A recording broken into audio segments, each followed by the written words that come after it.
Oh, welcome, welcome. I think, welcome, welcome. Hi, David. Hi, John. I think, welcome, welcome. I think, welcome. Hi, David. Hi, John.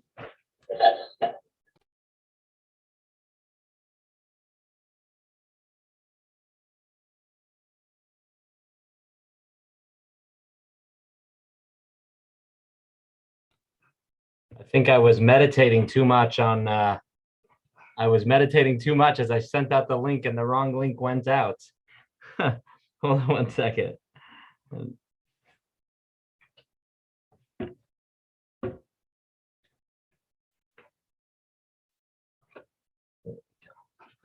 There we go. There we go. There we go. My friends are trickling in. It was a good time to put all these ideas into practice when you find out that you sent out the wrong link just a few minutes before class. We're gonna be talking about meditation in regards to negative emotions. So my frustrations were definitely ready to climb up, but if I'm giving a meditation class, I guess I just got a good opportunity to put these things into practice. So hopefully our friends will get the message that I sent out at the 11th hour to use the new link, and we'll give ourselves an extra 5 minutes just to make sure that everybody gets in. I sent out a notification. Hi, Cliff and Kathy. Hi, Stu. Hi, Rabbi. Good.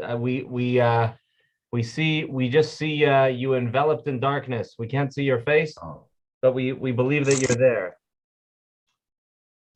There you go. Now we see you. I'm trying to send this link to a guest. Oh, fantastic. I'll mute myself. Okay. Yeah, no worries. No worries. Hey, Stuart, how are you guys doing?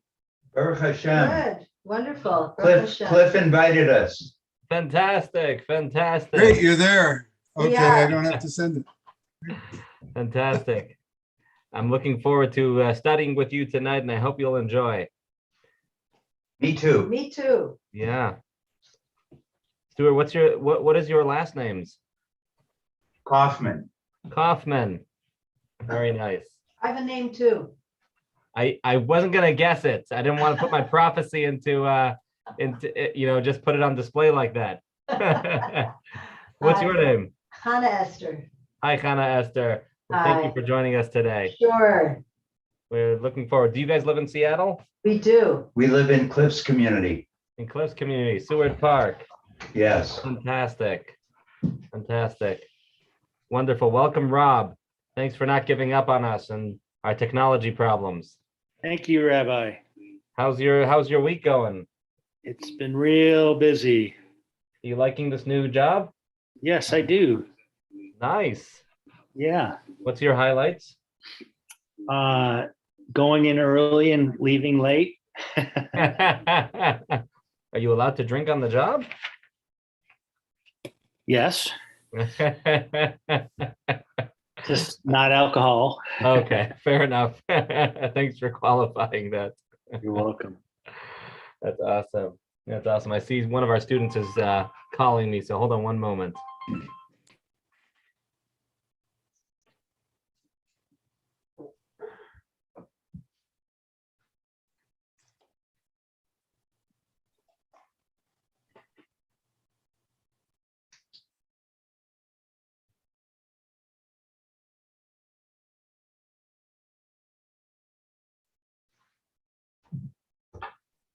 Okay, fantastic. He'll be joining us in a minute. I am so sorry about this technology. We'll give ourselves just 2 more minutes and hopefully our friends will all come over. See if anybody sent a message here.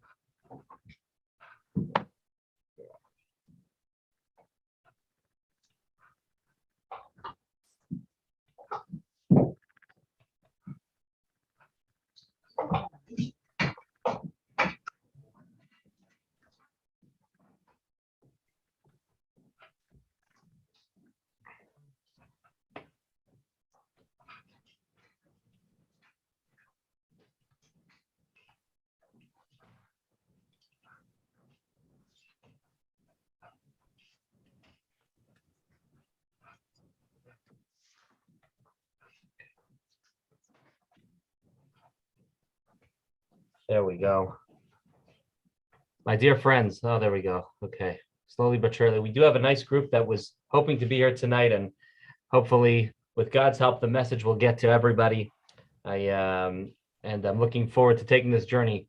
It would be it's hard to get into a class too relaxed, meditating, thinking about positive Jewish ideas without thinking about Jewish people who are right now in the eye of danger, and they have a very challenging time meditating and being calm. So we're going to start off with Psalm 20, chapter 20 of Tehillim of Psalms. We'll recite it in the Hebrew and the English, praying for the well-being of everybody affected by the conflict right now in Russia and Ukraine. The Jewish people, they should be safe and secure, and that there should be a peaceful reconciliation speedily without any further loss of life, or God forbid anything else, any sort of Amen. damage. So Amen. amen. There we go. So I'm going to put Psalm 20 Kapitel Chaf we're going to recite it together first in the Hebrew and then in the English. Lamanatseach Mizmor LeDavid. David. Yamcha Adonai b'yom tzara, Yisagevcha Hashem Elohei Yaakov. Yishlach Ezrecha mikodesh umitzion Yisadeka. Yizkar kol minchasecha v'yalascha yidash nesela. Yiten lecha chilavavecha v'chalatzascha yemale. Niranan av Yeshuasecha v'shem Eloheinu nidgo. Yemale Adonai kol mishalesecha. Ati yadati ki yeshi Adonai meshichai. Ya'aneo mishmei kachay b'gvures yeshe yaminai. Eila varecha ve'ela basusim v'anachnu b'shem Adonai Eloheinu naskir. He'ema karu v'nafalu. Anachnu kamnu v'anusoida Adonai Hashia Hamelech Ya'anenu v'yom karenu. And now in the English. For the conductor, a song of David. Oh, yeah. May the Lord answer you on a day of distress. May the name of the God of Jacob fortify you. May he send your help from the sanctuary, and may he support you from Zion. May he remember all your meal offerings, and may he accept your fat burnt offerings forever. May he give you as your heart desires, and may he fulfill all your counsel. Let us sing praises for your salvation, and let us assemble in the name of our God. May the Lord fulfill all your requests. Now I know that the Lord saved his anointed. He answered him from his holy heavens with a mighty act of salvation from his right hand. These trust in chariots and these in horses, but we mention the name of the Lord our God. They kneel and fall, but we rise and gain strength. O Lord, save us. May the King answer us on the day we call. My dear Amen. friends, may God bless all those who are affected by this battle. We just said a Kapitel Chaf, Psalm 20 of in prayer. Before we begin a class about relaxation and taking in the insights of Judaism, about having peaceful days ahead, we prayed for peace for those who can really use it. And I also just wanted to apologize for those who just joined as we are talking about the technological errors. I was meditating a little bit too much as I sent that link and sent the wrong link. And I'm glad I was awoken by and sent the corrected link before it was too late. So hopefully everybody will get it.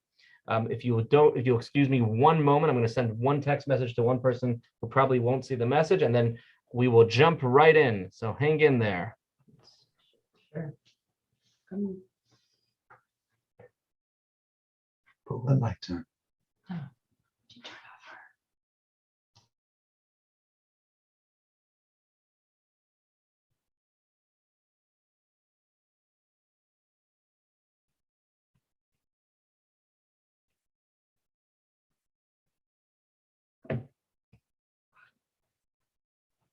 All right.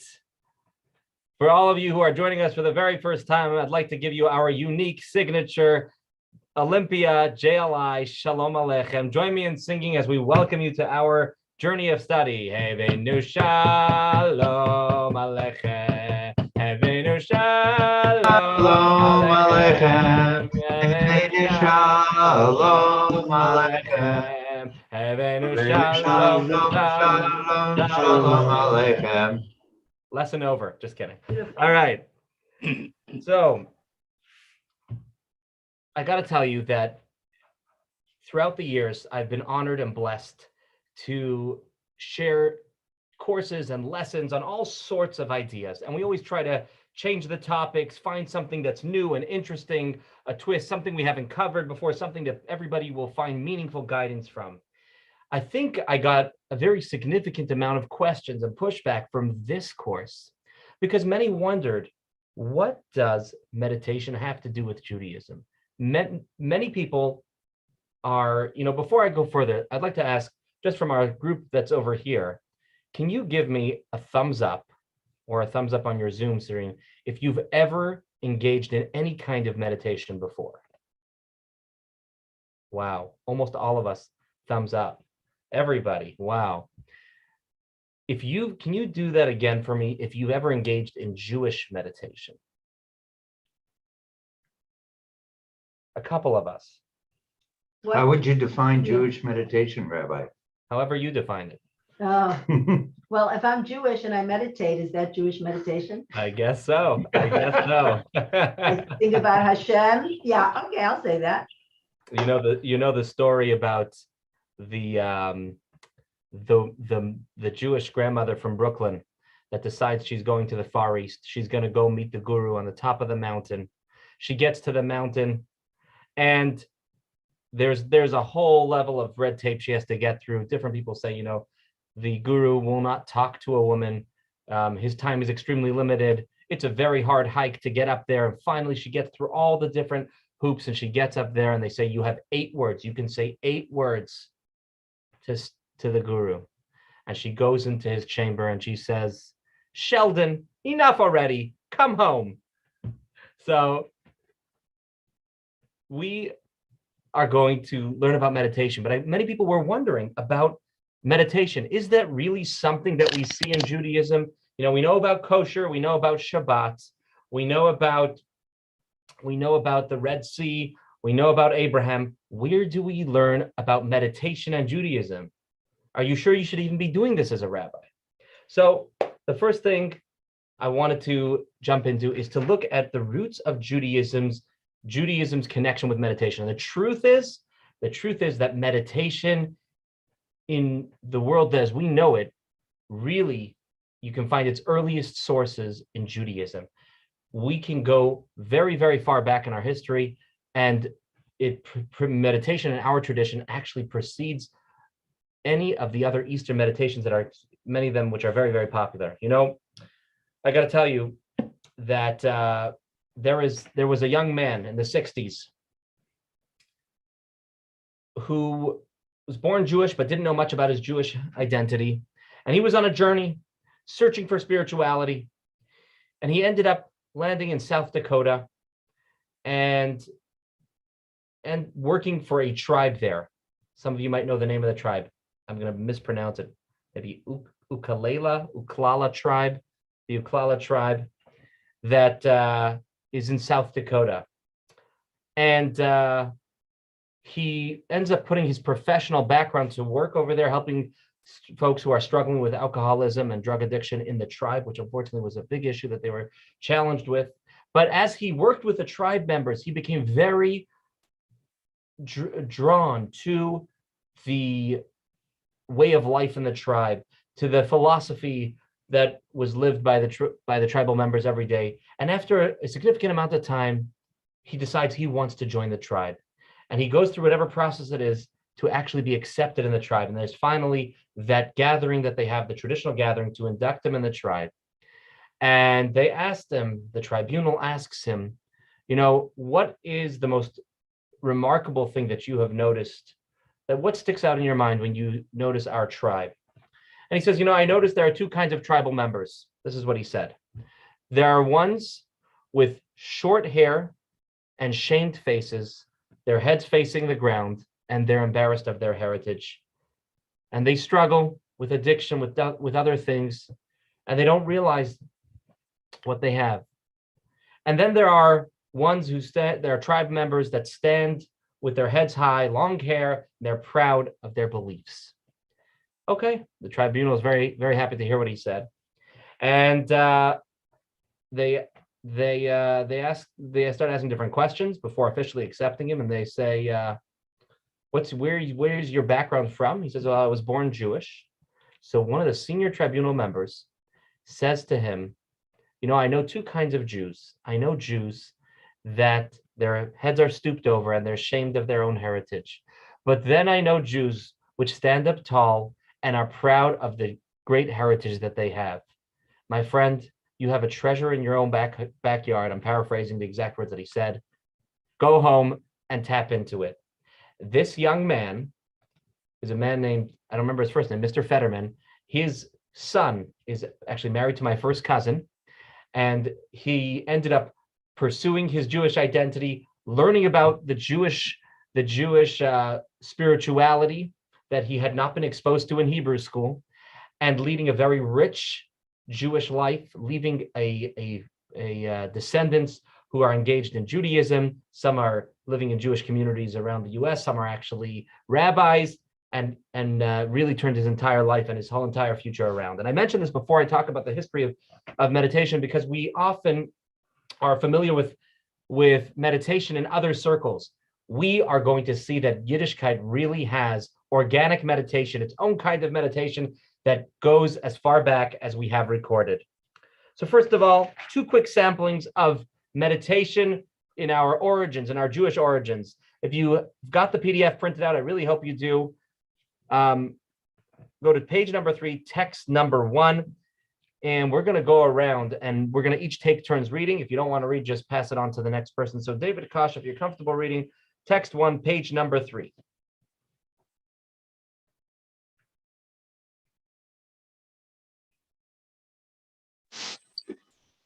The patriarchs chose to be shepherds so that they could be alone in the wilderness, where the air is clean and pure, and they would be far from other people, for the sake of secluding themselves in divine meditation. Thank you, David. So, Abraham, Isaac, Jacob, the 12 sons of Jacob. So many of our ancestors were shepherds. Did you ever wonder why that was their profession? Well, Jewish wisdom tells us that the reason why they chose specifically to be shepherds was because shepherds could afford the luxury to be away from society, and they could meditate, as David just read. So meditation was really in our background from way back when. And I want to talk about something else. Not that this is a course about prayer, but in context of prayer, we have a very strong connection to meditation. And we're going to jump to text number 2, page number 5. John Cushman, I can pass the mic on to you. If you can unmute yourself and read text number 2 about meditation connected with prayer. We must approach prayer with reverence. The early pious sages would pause in thought for 1 hour so that they could focus their hearts on God, and only then pray. Exactly. So think about it. We as Jews, we pray 3 times a day, in the morning, in the afternoon, in the evening. That's a lot of hours to spend in meditation. They would spend time pausing, so to speak, meditating, so they could focus their hearts in the right direction. So it's clearly deeply rooted in our tradition, and it's not just a fringe practice that, we're trying to jump on the bandwagon of what's trendy and find meditation in our background, but it really is deeply rooted in our Yiddishkeit. So let's find out about it. I want to get to the meat and potatoes of our class, but as part of building up this journey for the next 6 weeks, I just want to make a disclaimer that there are quite a few forms of what's defined as Jewish meditation, like, oh gosh, I forgot Stu's, your spouse, I think her name is Esther. She was saying, what do you define as Jewish meditation? Well, Jewish meditation, there are different ways and different spins. So I wanted to make a disclaimer about what we aren't going to be discussing over these next 6 weeks, just so that we can appreciate what we are going to be enjoying. So first of all, and I'll put this here on the board, there are different kinds of meditation that are foreign to Judaism. In other words, they're connected with rituals that are fused with idolatry or idolatrous practices, paganism, those kinds of things, or they may even use chants just from those traditions. And in Judaism, we believe that it's very careful to maintain purity in those things we do to better ourselves, even if it's just to give ourselves calmer, more presence of mind. We have to be very careful about which sources we use. So we aren't going to be focusing on that. So let's put this here on the board. So the second type of meditation is one that's kind of neutral, one that a good therapist might recommend in terms of a good set of tools to have more presence of mind, mindfulness, peace, less stress, different kinds of techniques that have become very popular, not necessarily connected with any faith, although you'll often see them connected in a Jewish setting with maybe Jewish verses, Jewish prayers, Jewish songs. And those are kind of neutral forms of meditation. There's no problem with that. There is, if you go deep into Jewish tradition, you can learn a little bit about when it's a good time to focus on those, when not to. That is something which is not specifically what we're going to focus on, but rather we are going to focus on a kind of meditation that's meditation from Sinai, as this course is called. We're going to look into the Torah and we're going to see what Judaism can teach us that is unique to Judaism. This is an organic kind of meditation, and we'll go through the different kinds that exist within Jewish tradition, and we are going to focus on those. There are 3 kinds of Jewish meditation. This is on page 6 in your book or your PDF if you printed it out, and I'll also put it here on the board. There's, first of all, something called hitbodedut. You may have heard of this word. Hitbodedut means seclusion. The next kind of the next kind of meditation in the Jewish tradition is called hitbonenut, a very similar word, contemplative meditation, where we proactively think about things in our meditative forms.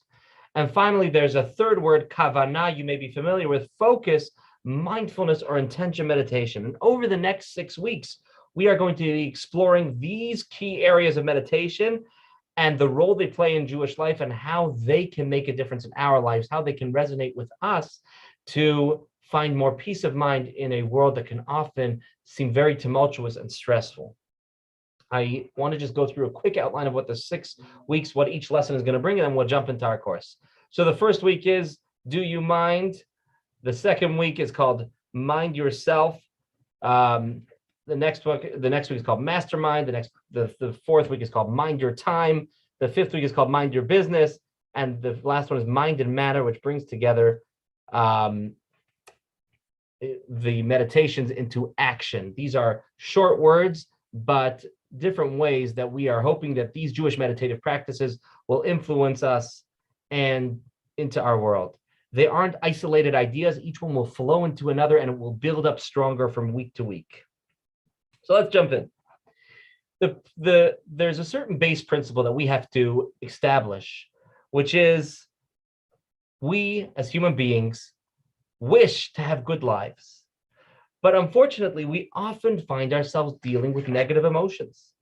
One of the reasons that are most commonly found why people practice meditation, seek out meditative practices, and often not necessarily in Jewish sources, is because they're dealing with real stress. They're dealing with real challenges in life. We want to be happy, but life throws us curveballs. Things trigger us. Things get in the way of our success and our blessing, and it clouds our thinking. And it's very hard for us to maintain positivity, motivation to keep going.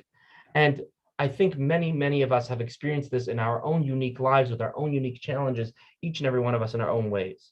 So we are going to take a look at the foundation in our lesson today, the foundation of Jewish meditation and how it can be harnessed as a tool to deal with negative emotions.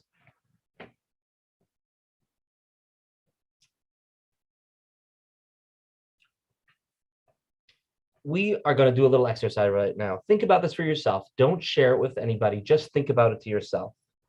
If you can either write this down or keep it in your own mind, a negative experience that you have had in the last month, the last 4 or 5 weeks, can you think of a negative experience that you may have had? And once you think of that, if you can describe the personal impact that resulted from the negative feelings, from having these negative feelings, what happened to you? What did it result in for you? I'll take a minute and think quietly to yourself. No need to share, just for us to put ourselves in that mind frame.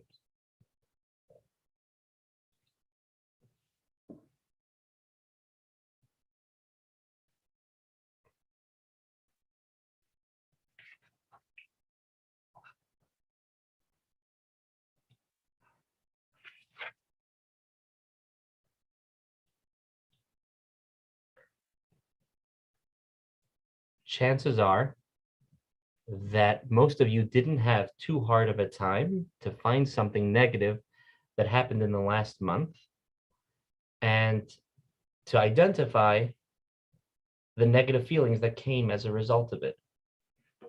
And often it may seem like our life kind of goes in waves. Sometimes we have days of positive emotions and then waves into negative emotions. And it seems like a cloud that can really cover us over, or a cycle that doesn't end. Then we have better days, we have worse days. So I have good news for you. The good news is that Judaism believes that we can overcome our negative feelings.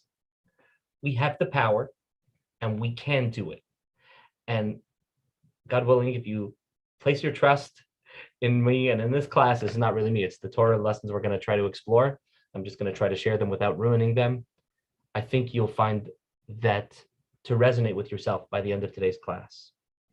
A classic example is a mitzvah that deals with Jewish. Go ahead, John. Oh, sorry. I thought you were talking to me. Going out to war. Judaism is not a violent religion. We don't believe in just conquering land for territory and to expand our power. I know this is a very contemporary issue right now, but there is, at the same time, Judaism is not a pacifist religion. We do believe in defending ourselves, defending human life, and there are instances when it is a mitzvah to go to war in order to protect life. So the Torah talks about preparing the soldiers to go to war. And we're going to read a passage from the Torah where the Kohen Gadol, who also served as a general of sorts, talks and boosts the morale of the soldiers. Text number 3. Jeff, you're next on my screen. If you're comfortable reading, we're going to be text number 3. You can unmute yourself. Which page? Page 8, text number 3.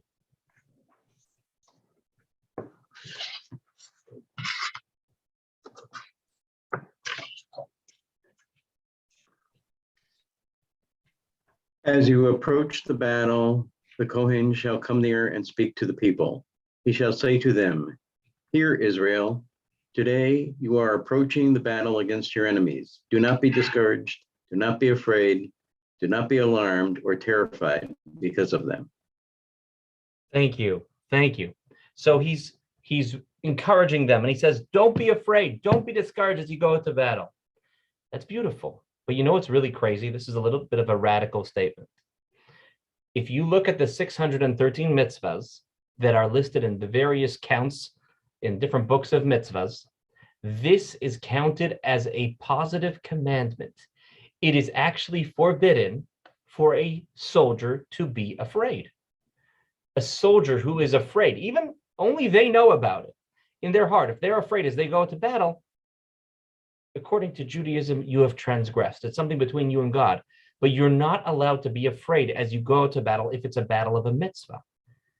Which begs the question, how can Judaism mandate that we not be afraid? How could the Torah say that it's a mitzvah not to be afraid? It's normal. You're going out to battle. There's a high chance that someone's going to get hurt. Someone might lose their life, God forbid. And whatever else battle comes along with. Why would there be a mitzvah that they shouldn't be afraid? Before I give the answer, before I tell you where we're going, I just want to apologize for those who have joined us right now about the technological problems. I'm so glad you are with us right now.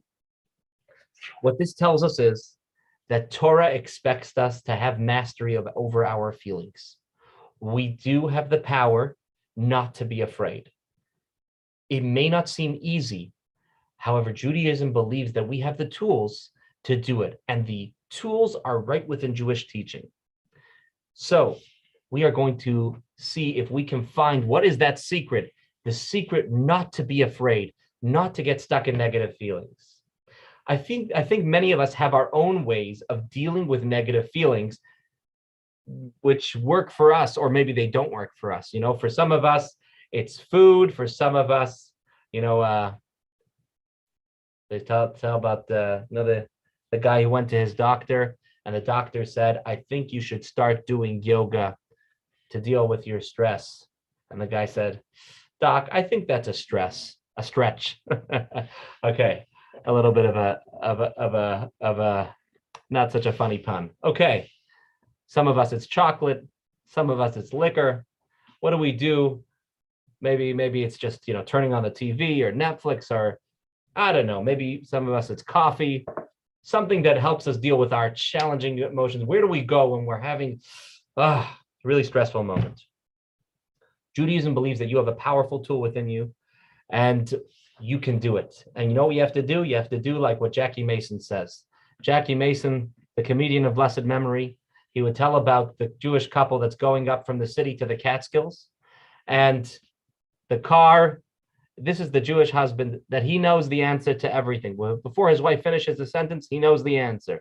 So Jackie Mason would say so all of a sudden, the car is going, they're stuck at the side of the road, and he says, Bubala, don't worry. I know what the problem is. It's under the hood. It's under the hood. He knows that the problem is under the hood. So we're going to go under the hood. We have to go to see how things work in our back end, the nuts and the bolts, and we are going to learn the mechanism of how our system works, and that is going to, God willing, help us overcome our negative emotions. So what is the back end? What is the nuts and bolts? What is the under the hood of our Jewish person look like? Let me put it right here on the board. No bagels and locks. Look at this. So you may have seen a chart like this before. This is how Jewish wisdom describes the soul. Can everybody see this? Yeah, everybody can see this? Okay, so Jewish mysticism and Jewish wisdom says that our soul has a map. This is kind of like a soul map. 10 soul functions. Chochma, Bina, Dat, Chesed, Gevura, Tiferet, Netzach, Hod, Yesod, Malchut. You notice I just started from the right to the left because it's Hebrew. So we're going from the right to the left, and the sides are very precise. There's the right side of our soul, the left side of our soul. Now, we have spent time, and we could spend more time going through the Kabbalistic attributes of every part of our soul. We're not going to do that today. But I just want to explain to you that we have 10 soul powers, 10 functions, 10 way our soul works. And one of them is always working. One of them is always being engaged when we live. If we're living, our soul is living and pumping. And one of these attributes, one of these soul powers is being activated. Now, generally, we can split these 10 into 2 parts. Check this out. We have the top 3, Chochma, Bina, and Dat. Those are what we call intellectual character traits, intellectual functions, intellectual powers of our soul. Wisdom, understanding, and knowledge, loosely translated. And the other 7 are emotional traits. So when our soul is working, we have 2 ways of functioning, either in our cognitive intellectual state, we're taking in information, we're processing information, digesting information. That's Chochma, Bina, and Dat. And then it goes from there to the emotions, from the cognitive abilities to the emotional abilities. You know what? What we see here on the screen is that they're not just 10 isolated things, but they're all connected. You can see how there's the top 3. Look at Dat. From Dat, the intellect flows to the rest of the map. The way our soul works is that things trickle down from intellect to emotions. We think about something, we process something, we study about something, we digest it, and it flows through our emotions until the bottom where you see Malchut. Malchut is what we call the faculty of action. It finally goes down to action. It has to start off in our mind, in our intellect, in our intellectual capabilities, and eventually trickle down through our different faculties into action. Sometimes we are action oriented. Sometimes we are living in our mind. Sometimes we're doing something emotional. Those parts of our soul are constantly active, either one or the other. Now, this is very, very important for us as we try to understand how we can deal with negative emotions. Because what we know, the knowledge that we have, directly impacts the emotion that we have. Emotions, according to Judaism, don't just develop in a vacuum, but they are always, and I say always, according to Judaism, they are always a result of our intellect. Take a look at this. I have, thank God, 3 kids. And if I were to present them with a new Lego set, or for my youngest one, a doll, they would be ecstatic.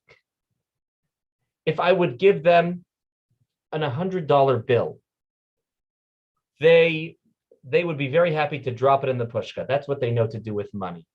But I don't think the dancing for joy that what happens after they get a new Lego set would happen after they get that dollar bill.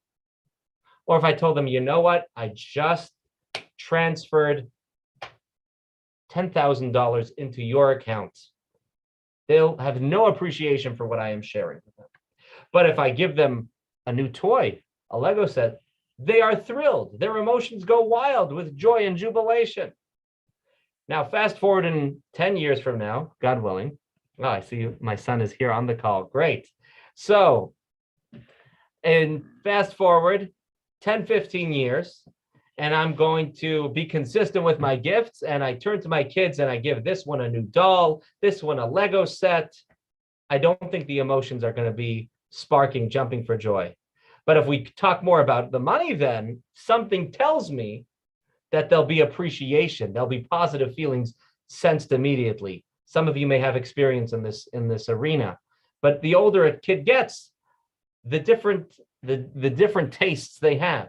Why? Why does a child not appreciate the $100 bill? Why doesn't he appreciate the transfer of funds? Because to them, they don't have any knowledge that explains to them why this is important. So therefore, they don't have any emotion that develops. For them, they know that Lego is an incredible pastime. Whatever toy it is that they enjoy, this is something that they are very familiar with. Their mind is full of it.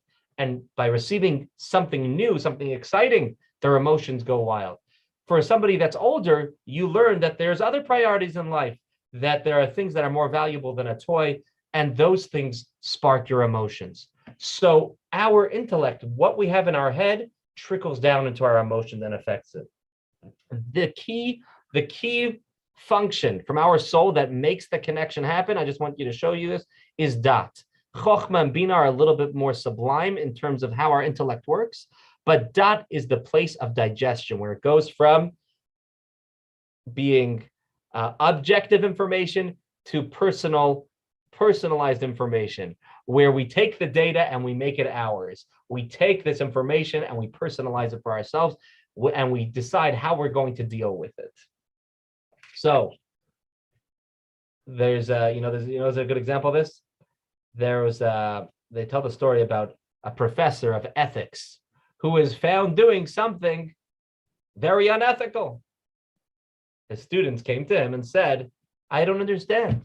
You are this great world-renowned professor of ethics. How could you have been found in an inappropriate relationship, the most unethical thing, or in this unethical business dealing, whatever it was? He says, I don't understand. The math professor, did you ever wonder why the math professor is not a square or not a number? Just because I teach ethics doesn't mean that I have to be an ethical person, right? There you have somebody that's teaching information, and that information is removed from who they are as people. But when we take the information and we draw it down and we make it ourselves, that's where we take the knowledge from Chochmah and Bina, we bring it into dat, into our emotion. Or here's another example. Imagine somebody has been shaming you behind your back and you didn't know about it. Maybe some of us have experienced that. Somebody has been doing something to negatively affect us and we haven't been aware of it. And then all of a sudden, one day, you find out that this person has been saying things about you to shame you. So all of a sudden, 3 things are happening at once. The knowledge is coming into your brain that someone is saying something about you, and you are personalizing the information, digesting it, realizing that it's actually directed at you, And all of a sudden, an emotion is born from that, and you feel upset or hurt or shamed, whatever it is. All that whole process just took place.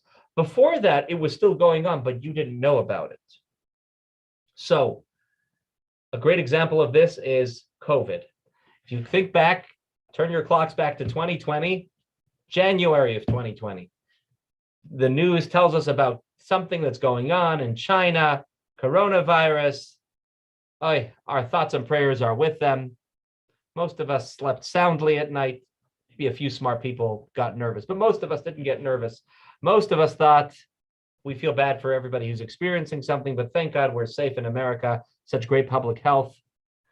And then all of a sudden comes Purim time, comes March, and here in Washington, we realize it's in King County. Is it going to come down to Thurston? Okay, then it's just 2 weeks.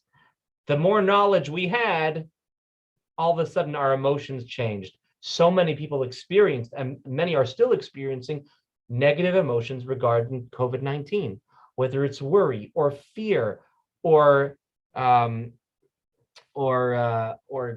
anxiety, things that are related to the wisdom, the knowledge that we have now about COVID. The more we learned, the more it affected our emotions. So the first thing we just established, the first thing we just discussed is that our soul has 10 functions, 10 powers, and each of those function at some point. Our intellect directly affects our emotion. In Judaism, the emotions are children. They are born out of the intellect. Emotions don't just happen in a vacuum. They are born out of the things we know, the things that we have digested. So far, so good. Any questions before we go down to the next layer? Go ahead, John. The soul map on page 10 Yes, should I put it back on the board? is colored. There are different colors. Are those, well, when I downloaded this, are you on page 10? I'm on page 10, and my teacher's handbook looks a little different. On the PDF I downloaded, it just Yeah. had different colors that are scattered around, and I was wondering if there was some significance to the color coding, but I see it's not on yours. Is the colors that you see different than what you see on the screen? Yes. Very interesting. So there's a lot. It could be they did it purposefully. I haven't seen that in front of me, but in terms of the way the attributes, See that? I can't see it through the screen. It's hard to see. Let me see. Let's see. I Uh, don't know. Can't see it. All right, never mind then. okay. I was just wondering if there was some, no, you can't see it at all, can you? I'll be Kind darned. of just like a Okay. light, like a big light. Yeah. All right, so never mind then. I would love to look into that later. There is tremendous significance about the way the attributes are together. Kabbalistically, there's a lot more to that. But in terms of affecting our emotions, what we need to know right now is that wisdom affects our emotions. What's going on here? Hey, Cliff, what were you going to say? I was just going to ask, is those circles called Sphirot? Are those circles called sphirot? Yes. When we talk about, so in Kabbalah it teaches us that God is also made up of 10 attributes, and our soul's persona, our soul's makeup is reflective of that. So when we talk about God, we talk about the 10 sphirot, we talk about the person, we talk about the 10 kochot, the 10 powers that we have. Yeah, before we go down to the next layer, I just want to see why my computer is not behaving. Hold on 1 second. There we go. Okay. All right. Next layer. Let's go a little deeper. We have 10 soul powers, but we have 3 modes of expression. 3 ways that we can activate those 10 powers. In order for these 10 soul powers to actually be relevant or to be doing anything, they need a platform to work off of. If you're a little technology savvy, I think you'll appreciate this. But in order for us to have intellectual capacities, we need our mind. The platform, we call that in Jewish wisdom, is machshava, thought. Our thought is where we interact with our intellectual capabilities. Our emotions can be something we think about. They can be something we feel. There can be something that we express b'dibur. Dibur is the second platform, speech.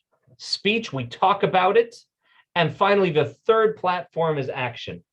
Over here, I'm holding a smartphone. I'm guessing most of us have one of these. Now, in this smartphone and in every smartphone today, there is a fitness app. There is an app that can help you exercise in a better way. It can count your steps. It can tell your heartbeat, and it can share that data with the world. It can encourage you to jog a little more, eat a little less, whatever you want it to do. There's so much that a fitness app can do. But in order for you to benefit from your fitness app, you need to activate it. It's on your phone, but if you don't activate it, it's not doing anything for you. Like for me, this chubby rabbi doesn't activate his fitness app, and look how I look. So maybe if I did, I would look a little different, but my fitness app is not active. So when we have 10 soul powers, we can only benefit them if we activate them on one of these platforms. We need a platform for these to be expressed. So let's put this up here on the board. And again, these nuts and bolts are very important in order for us to have this takeaway lesson of how we can take care of the negative emotions. So the first one is thinking. That's where our intellectual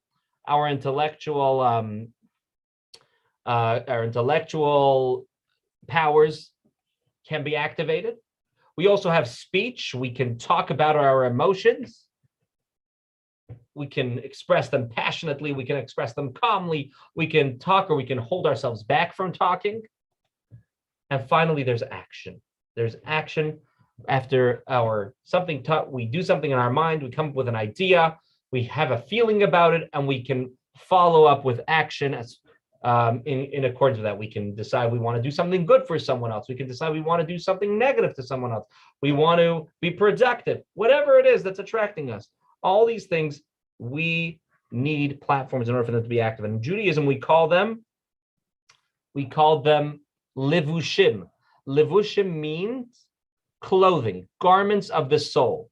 So our soul has garments. The soul on its own has 10 powers. But like I said, if they're not activated, it's garnished. It's not worth anything. In order for them to influence us, we need to use one of these three platforms. We need to bring them into the world of thought, into the world of speech, or into the world of action. So the fact that Judaism calls them levushim, or garments, is very specific. It's actually a very loaded word. Clothes are very loaded. Because why do we wear clothing? We wear clothing to keep ourselves warm, to protect us. We wear clothing to be modest. We have a certain sense that it goes back to Adam and Eve, that we don't want to go around without clothes. Okay, maybe in the house when no one else is looking and it's COVID lockdown, maybe the rules change. But in general, we like to wear clothes. But really, what we wear says something about who we are. We choose what we wear based on how we want to be perceived. Sometimes we don't care how we're perceived, and we decide that this clothing that I'm wearing right now, that's okay with me, and I'm okay with the world seeing me in this kind of clothing, in a t-shirt and jeans. Sometimes we decide to wear a suit. That's how the world should see me right now. Sometimes we decide that we need to wear summery clothing. We want to be seen that way. We don't want to be seen with a coat in the summer. We don't want to be seen with the wrong kind of clothing at the wrong kind of function. So we are very much in tune with how we're interacting with others and our clothing. Another thing about garments and our platforms where our soul expresses itself is that clothing are not innately part of us. You know what's very easy to do? Change your clothing. It's very easy to change your clothing. You can put them on, you can take them off, you can overdress, underdress. You can go from one costume to the next costume. Clothing are removed from us. And in Judaism, these platforms of thought, speech, and action are believed to be the same way, that we can change those garments. I think we can see that very plainly when it comes to speech and action. We know how easy it is to stop ourselves from thinking something or not thinking something. From speaking something or not speaking something, right? At the end of the day, sometimes even as much as we want to get up and shout, Rabbi, you're taking too long, we hold ourselves in. Sometimes we want to shout, why are you doing that? We hold ourselves in, or we don't hold ourselves in. We just want to punch the TV screen and we hold ourselves. Whatever, we are able to easily control our speech and our action. And Judaism says that we can control our thoughts also. For example, I want you all to think for a moment. Think for a moment, 2 + 2 = 5. Give me a thumbs up if you thought that 2 + 2 = 5. Just you thought about it in your head. If you're listening to me, you thought about it, unless you have earplugs in your head, right? I just gave you a thought to think about that you weren't thinking about before. You just put in a new thought in your mind. You don't agree with that thought. That's not wisdom that you believe it, but that thought is in your mind. That thought is active, meaning that platform is activated. And if I tell you for a moment, everybody think about a polar bear. Think about a polar bear? Okay, everybody just had a polar bear in their thoughts. So our thoughts can be easily changed. Often we don't think of it that way because we're used to letting our minds roam. Our minds often are let loose, and we let that thought platform take on a mind of its own. And we let it just go and go from one thought to the next thought to the next thought. And truthfully, we can easily think about other things. Not necessarily will we agree with it, but all the time when people are telling us things, all of a sudden, there's new thoughts going into our minds. So we are going to go to text number 5, and we are going to see this text from the Tanya, which asserts that we have the ability to control our emotions, and that ties in with the thoughts that we change and use. And we are going to unpack this idea as we continue going. So text number 5, page number 13. Naomi, if I can pass the mic to you. You're muted. Okay, I'm reading this on a small screen. Okay. Text 5, you're in control. The mind naturally controls the heart. Humans were created from birth with the ability to exercise willpower to control the drives of our hearts so that they not be expressed in our behavior, speech, or thought. We're able to divert our attention completely from things our hearts crave to something entirely different. There we go. Thank you so much. So the more we think, the more we let our thoughts just go, what often happens is our minds just roam and they go from one thing to the next, and we think back to a time that we were hurt and how we felt. And it's kind of like we visit a whole museum about that experience, and our mind just wanders from one exhibit to the next exhibit, and it's kind of lost in thought. Judaism asserts that we can put positive thoughts in that spot.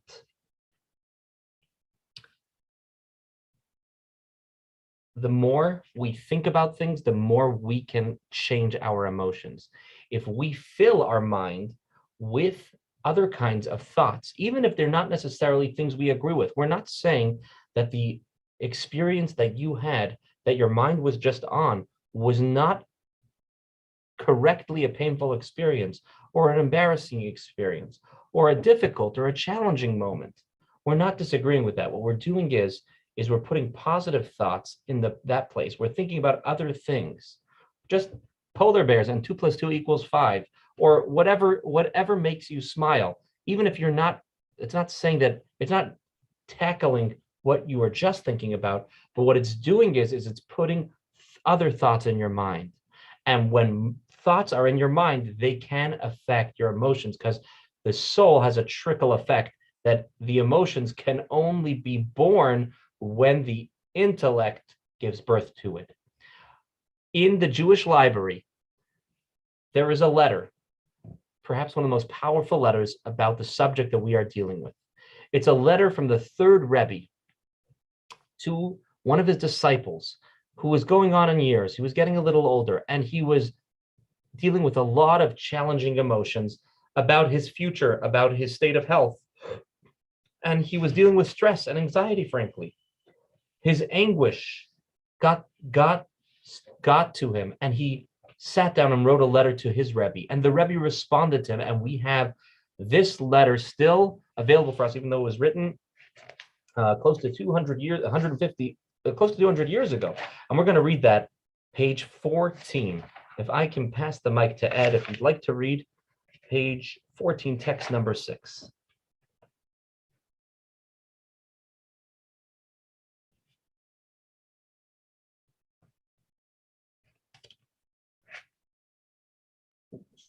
Okay. Even if we are emotionally afraid, we're able to divorce our thought, speech, and action from that emotion. The essential thing is not to contemplate or discuss the fear at all, but to do the perfect opposite. Immediately upon letting go of the thought entirely, the fear will dissolve on its own, at the very least. I think it continues.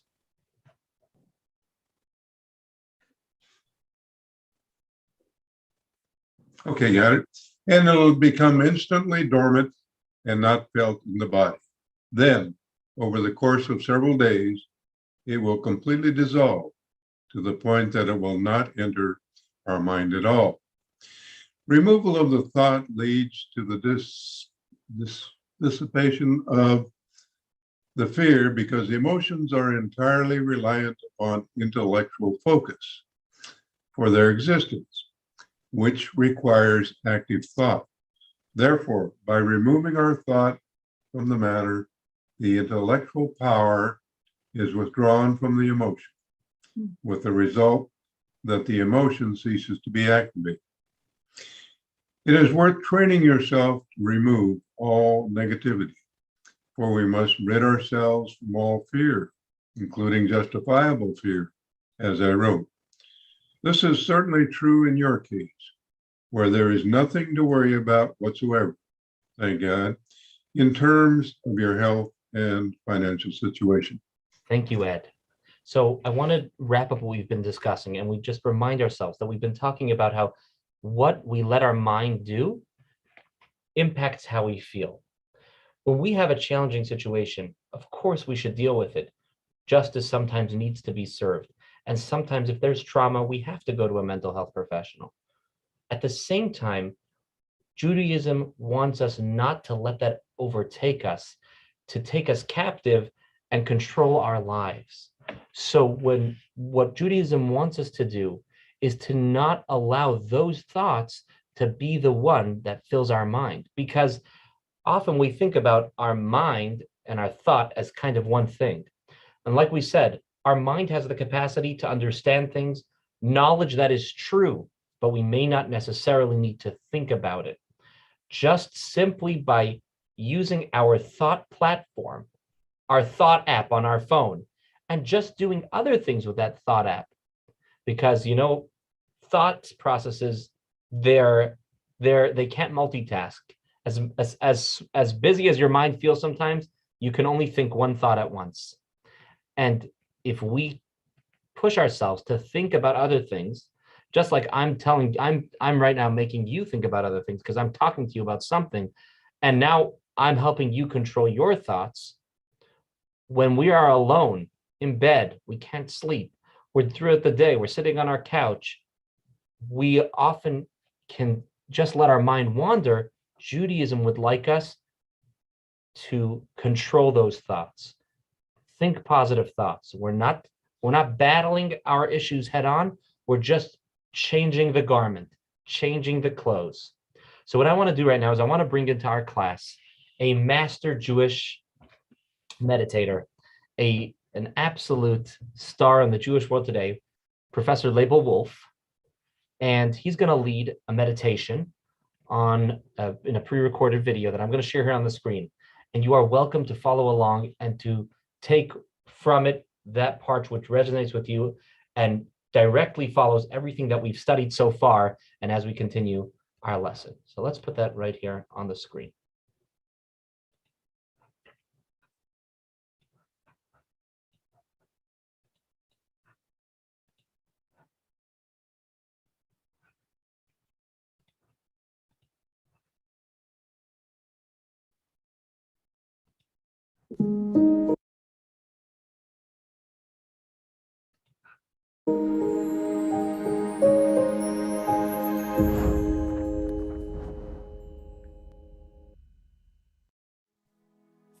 Thoughts produce feelings. Therefore, even a microsecond of thought in any situation produces an emotion. If we have negative emotions, we can simply displace them by replacing them with a new thought. Not a difficult process, and let me share with you a meditation to try to carry out that particular function. So gently close your eyes and just become aware of the flow of your thoughts. What thoughts are flowing through onto the screen of your consciousness?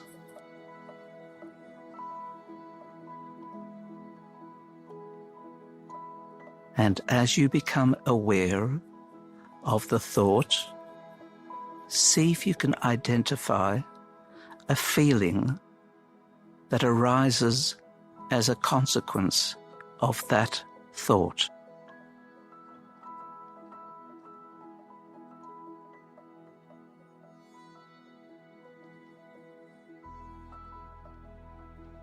I would like you to take yourself back to a moment, to a time when you might have been embarrassed, a situation of personal embarrassment. Try to locate that particular incident, refreshing it in your mind.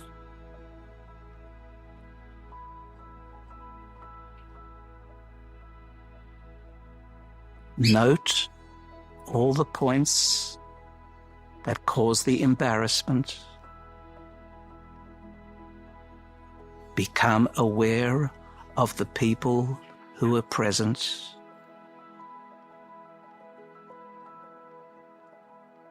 And become acutely aware of your feelings of embarrassment at that time.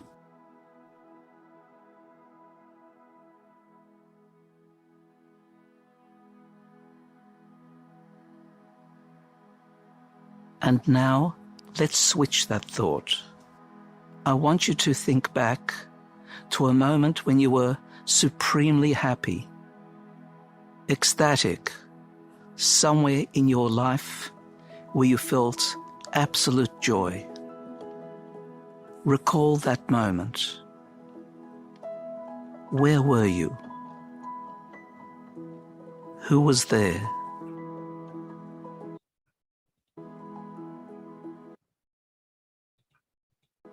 Can you recall the voices, the colors, the background sounds?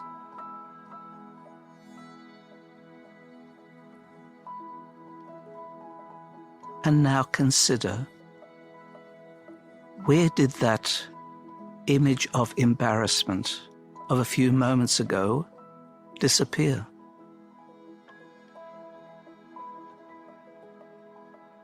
The feelings went away because new thoughts were brought into the consciousness of your mind.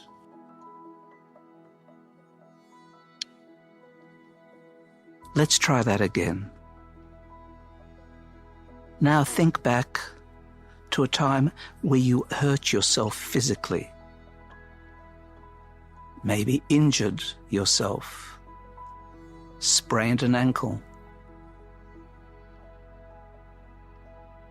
Take yourself back there and feel the pain. Simulate it. Recognize how you felt. Even complex feelings. Beyond the pain. Consequences.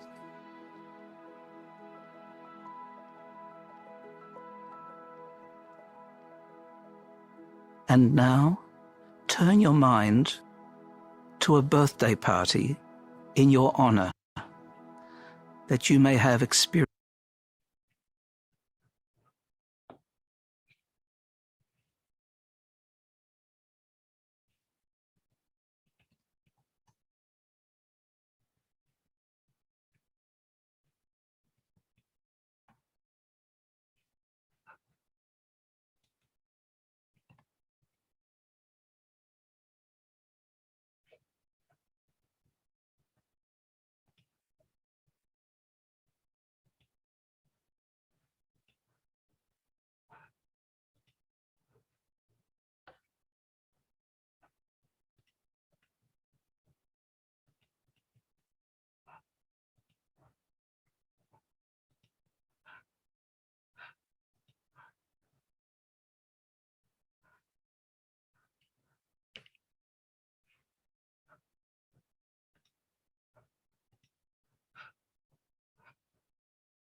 As a child, as an adult.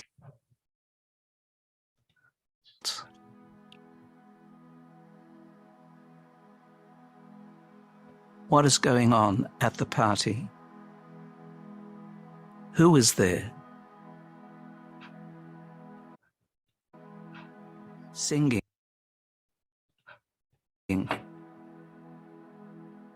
Maybe a cake. Maybe candles. How do you feel?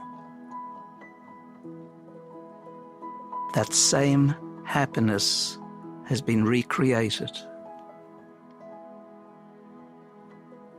What happened to that feeling of hurt and pain of a few moments ago when you hurt yourself back then? You changed your thoughts, and therefore your feelings changed. Let's learn an important lesson. Moach shalit al halev. The mind determines the outcomes of the emotions. Change your mind, and you change your feelings. When feeling down, depressed, change your thoughts. And in so doing, your whole emotional makeup transforms in the same moment.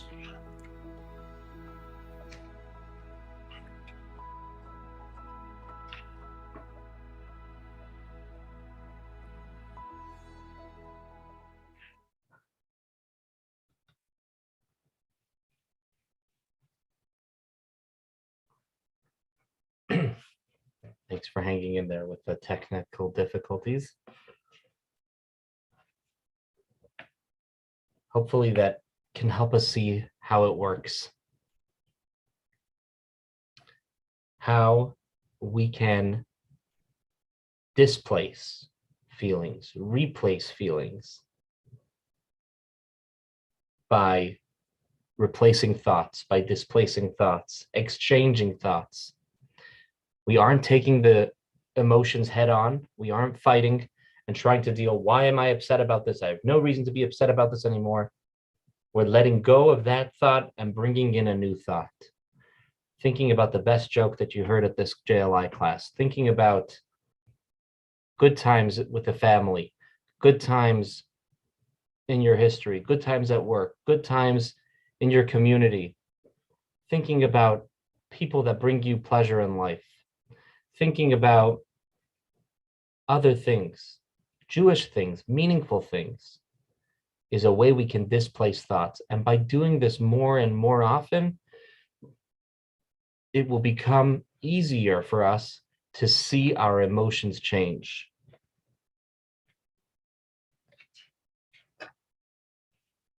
Let's turn to page 16, text number 7.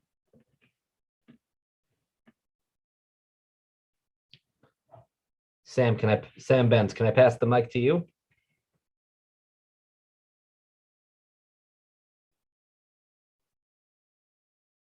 You're muted.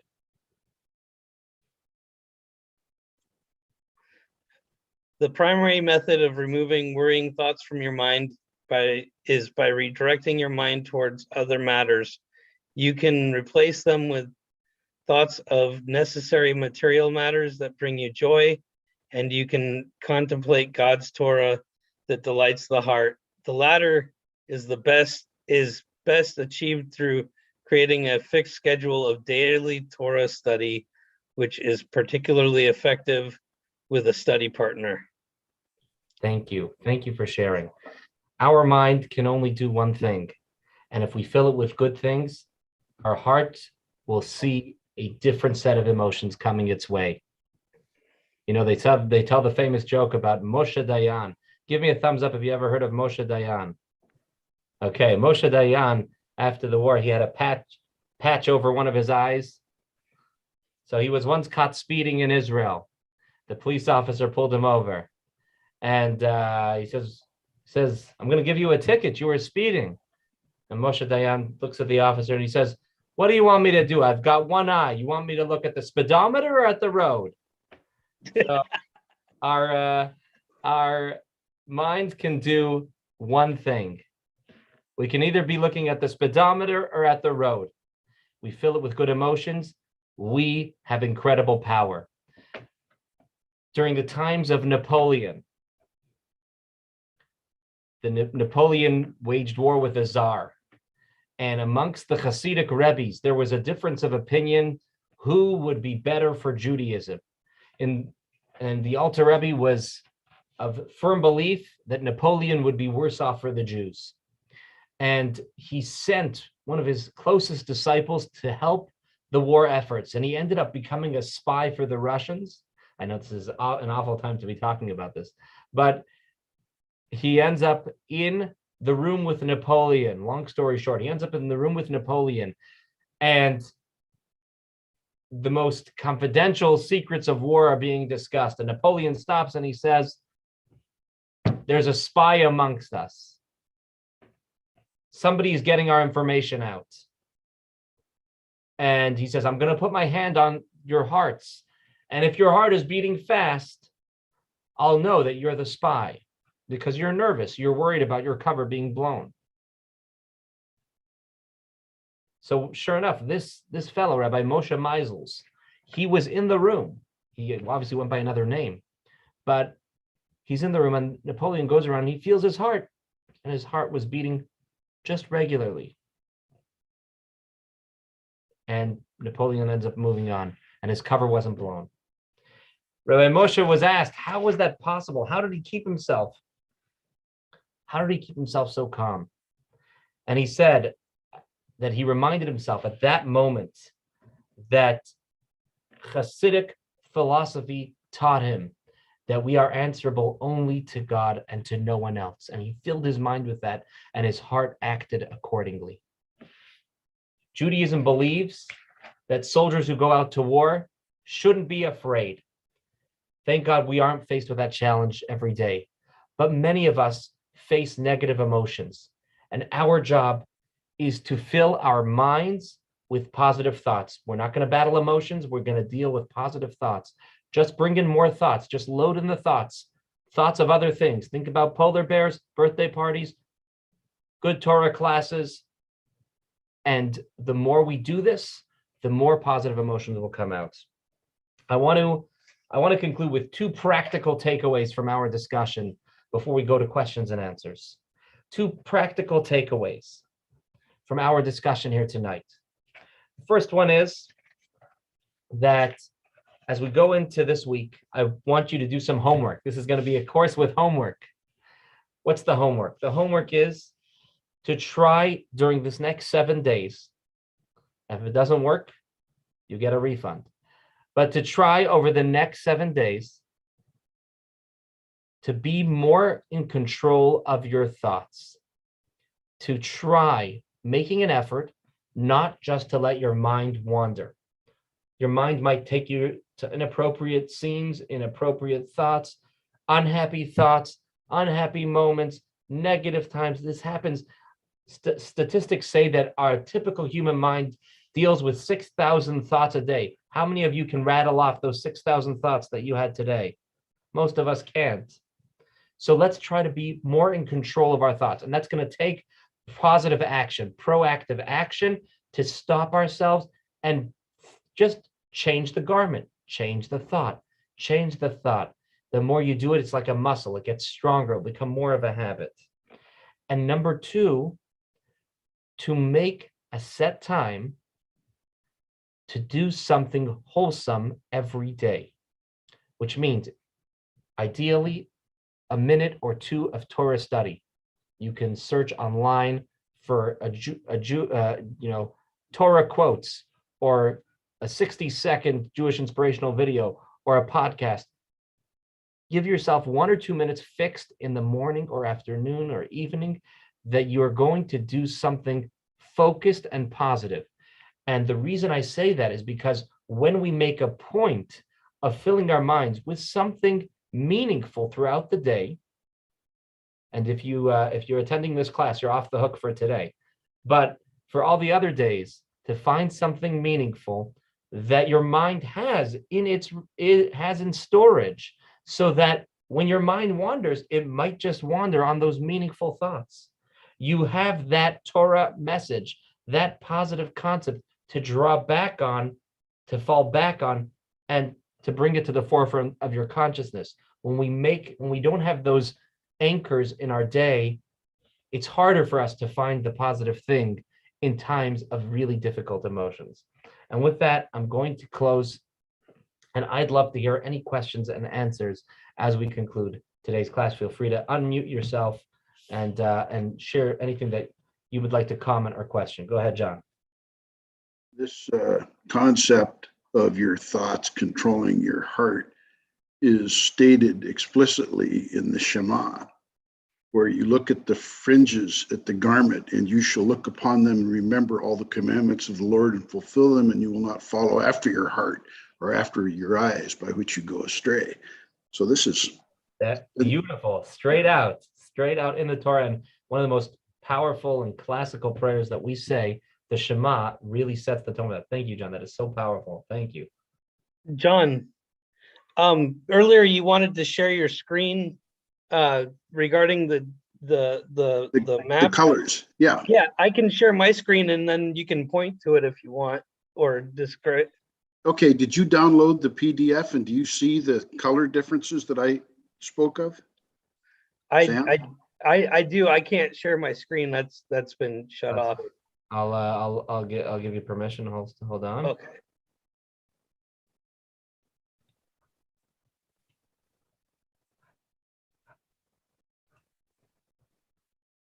Sam is going to have the controls. Let's see what he does.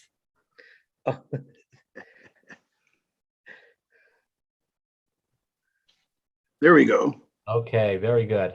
Very interesting.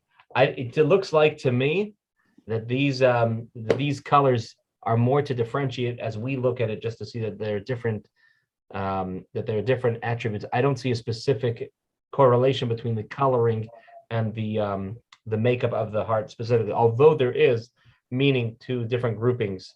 Chochmah bin Adat, Chesed, Gevurah, and Tiferet, Netzach, Hod, and Yisod in connection to Malchut. I don't personally see based off my limited knowledge, don't see anything specific about these colors, but it's very interesting that they did that. Yeah, I just, it was superfluous, I guess. But Yes. I guess a good way to use up the color printing. I find it interesting that restraint and fear are together, because it's you hear about people that are in those situations, like first responders or soldiers that are in those dangerous situations, and that the restraint is what keeps the fear from taking over. Interesting. In a certain sense, you're absolutely correct. And Gevura and all these powers, they're big powers of our soul, and they can manifest themselves in different ways in different situations. And for example, our exposure, our knowledge can create certain fears. So when we experience restraint as children around fire, around other dangerous things, we learn to fear these things. We learn to fear them. And sometimes the restraint and that fear can come hand in hand. So Gevura in certain contexts means strength to hold ourselves back, strength to be more calculated, strength to be more cautious. Gevura literally comes from the root word gibor, to be strong. And that can manifest itself in different ways. Rabbi, Yeah. what about this Zelensky guy? I didn't see him in the textbook. Yeah, okay. You know, he was out in the street the other day in Kiev or however it's properly pronounced. And he was telling people, don't be afraid. I mean, it almost tracks this Kohen instruction on going into battle. I don't know where Zelensky sits in the tribe, but he's a hero on the present world stage. Absolutely.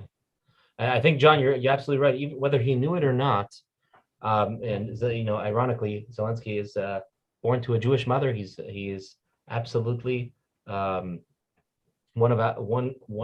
fellow Jew. In addition to being an incredible place right now of pressure and challenge and standing up as a leader. Not that I'm an experienced or seasoned leader or military fighter, but to recognize that lives need to be protected and to know that when there's a mitzvah to protect, the Torah tells us, Al tira, don't be afraid. Don't be afraid, because we are only answerable to God. And ultimately, God has got the master plan. It's hard. It's hard when we think about it.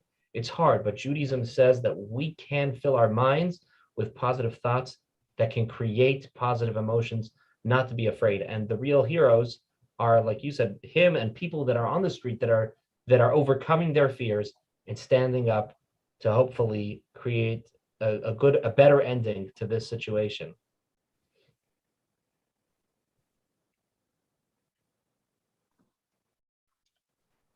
Anybody else? Rabbi Label Wolf, he has a website and it's easy to sign up for his, I'm not sure if they're weekly, but his meditations and his lessons. And I get them periodically. Oh, good. And Oh, good. videos are really nice to listen to, like the one you just shared. Thank you, Nomi. Yes, absolutely. I don't remember the URL offhand, but if you search him up, Label Wolf, Leibel Wolf, you can find it very easily. He's an incredible master of Jewish meditation, Jewish teaching, and in such a very gentle way, and a way that can resonate with many of us who would like to have more help with meditation. And I think we'll be seeing more clips from him as we go through the next 6 weeks. I just want to add quickly, my mother was not a Torah scholar. She didn't have a deep Jewish education. But the way she answered these questions was to say, just change the channel. Just change the channel. Exactly.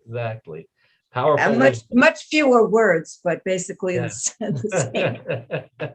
100%. It's exactly what it is. Exactly. And it seems hard sometimes just to change the channel. Our thought really has that flexibility. We can bring in other thoughts onto that platform and have different emotions come on the screen. Beautiful. Thank you, Naomi, for sharing that. I wish I would have met your mother.